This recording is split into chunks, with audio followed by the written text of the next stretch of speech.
Assalamualaikum warahmatullahi wabarakatuh. Halo teman-teman, pada video kali ini saya akan membahas mengenai apa sih LQ, SI, dan LI. Dan judul pada video ini adalah definisi dari LQ, SI, LI, dan keterkaitannya dengan perencanaan wilayah pertanian industrial berkelanjutan.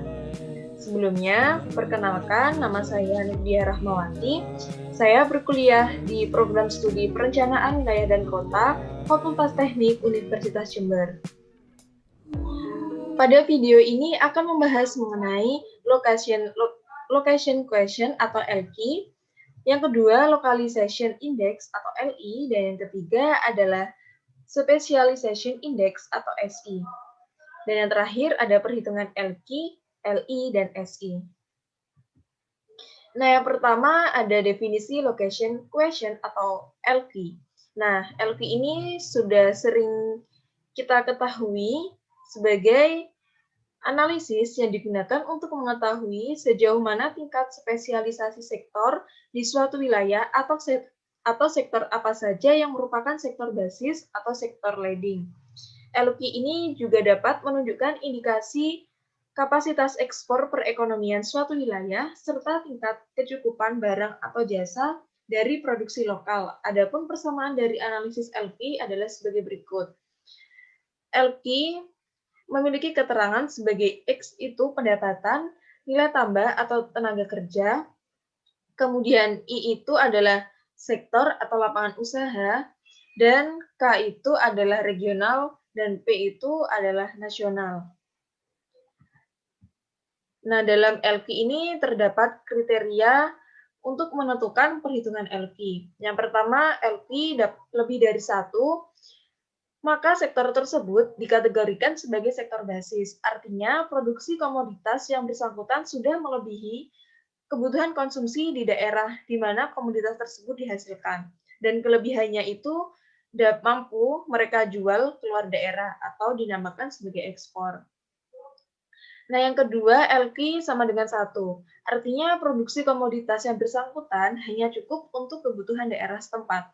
Yang ketiga, LQ kurang dari 1, yang artinya sektor tersebut dikategorikan sebagai sektor non-basis.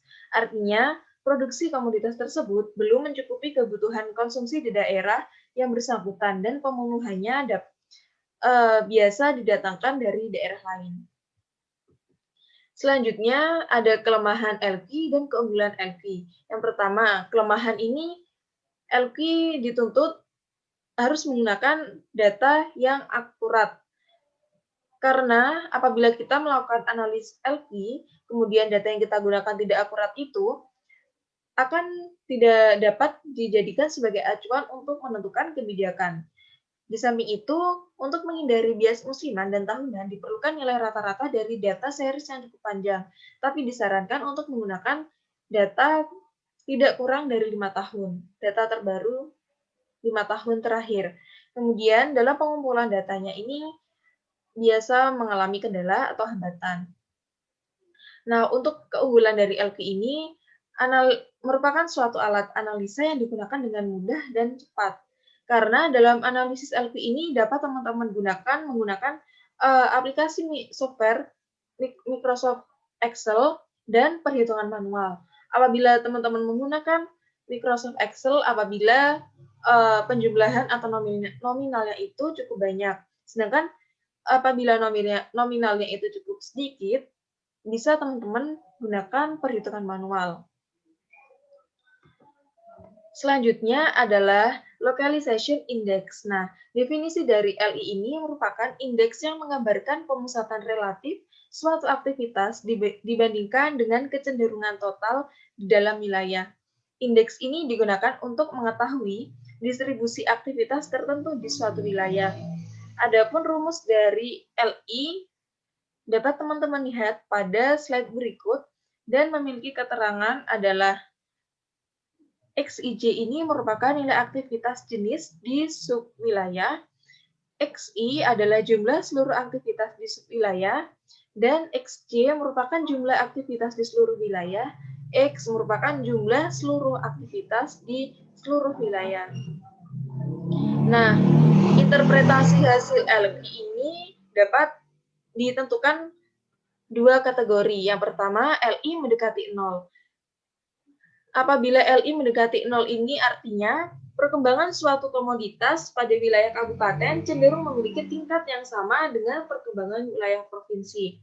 Nah, yang kedua, LI mendekati 1. Artinya, komoditas yang diamati cenderung berkembang memusat di satu wilayah. Selanjutnya adalah Specialization Index atau SI. Nah, pengertian dari SI sendiri merupakan analisis yang menggambarkan wilayah berdasarkan aktivitas yang ada. Besaran nilai SI berkisar antara 0 sampai dengan 1. Adapun rumusnya tidak jauh berbeda dengan analisis localization index atau LI dan keterangannya pun juga sama. Untuk interpretasi hasil SI ini ada dua kategori. Yang pertama SI mendekati 0. Artinya wilayah tersebut tidak ada kekhasan atau ciri khas. Yang kedua ada SI mendekati 1. Berarti tempat tersebut memiliki kekhasan. Berikut adalah studi kasus atau perhitungan dari analisis location question atau LQ. Terdapat dua tabel yang merupakan PDRB kabupaten dan PDRB provinsi. Nah, di sini saya menggunakan Kabupaten Banyuwangi sebagai perhitungan saya. Untuk PDRB Kabupaten Banyuwangi terbagi menjadi 17 lapangan usaha atau industri dan data 5 tahun sebagai acuannya. Nah, berikut diketahui bahwa XIK ini adalah total pertanian pada tahun 2015 yang berjumlah 14.000 sekian. Kemudian total PDRB Kabupaten Banyuwangi adalah 44.000 sekian dan pertanian pada PDRB provinsi adalah 160.000 sekian. Dan total PDRB Provinsi Jawa Timur adalah 133.000 sekian. Nah, pada keterangan berikut, nanti kita menggunakan rumus sebagai berikut. LQ sama dengan XIK per XK.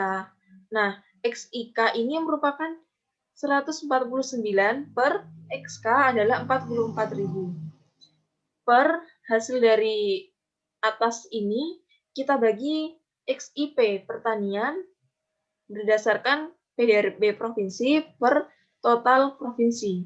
Nah, hasil akhirnya adalah 2,78. Selanjutnya, 2,78 tersebut merupakan hasil pada tahun pertama, yaitu 2015. Yang nanti teman-teman lanjutkan menggunakan rumus yang sama dan cara yang sama. Pada tabel berikut telah menghasilkan rata-rata yang kemudian mendapatkan keterangan basis ataupun non-basis. Nah, untuk LQ di Kabupaten Banyuwangi ini terdapat beberapa lapangan usaha yang merupakan sektor basis. Yang pertama adalah pertanian, kehutanan perikanan, dan kedua pertambangan dan penggalian. Ketiga adalah konstruksi, keempat transportasi dan pergudangan, kelima informasi dan komunikasi, dan terakhir ada jasa pendidikan. Berdasarkan lapangan usaha yang basis tersebut, diharapkan dapat ditingkatkan dan dikembangkan jumlah produktivitasnya sehingga dapat menambah pendapatan daerah Kabupaten Banyuwangi.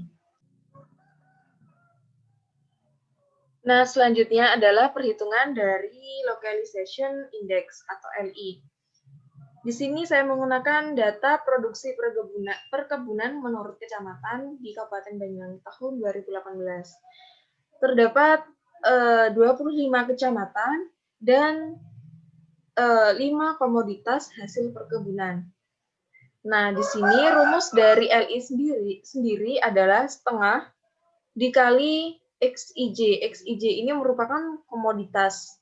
Yang pertama adalah kopi, per XJ adalah total komoditas seluruh yang ada di Kabupaten Banyuwangi. Yang nantinya dikurangi XI adalah total seluruh komoditas di kecamatan adalah 533 dan total seluruh komoditas adalah 160.016.071.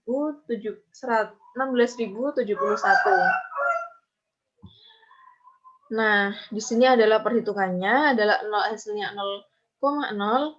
Kemudian pada tabel berikut, kopi memiliki LI 0,0 yang nantinya ditotal pada seluruh kecamatan yang menghasilkan sebagai berikut. Nah, dapat diketahui bahwa LI yang mendekati 1 adalah produksi kakao. Jadi, produksi kakao tersebut cenderung memusat di suatu kecamatan di Kabupaten Banyuwangi. Kemudian nilai terkecil adalah produksi kopi. Artinya mendekati angka 0. Aktivitas untuk produksi tersebut cenderung memiliki sifat yang sama dengan wilayah cakupan kecamatan di Kabupaten Banyuwangi. Nah, selanjutnya adalah perhitungan SI. Saya menggunakan data yang sama pada perhitungan LI.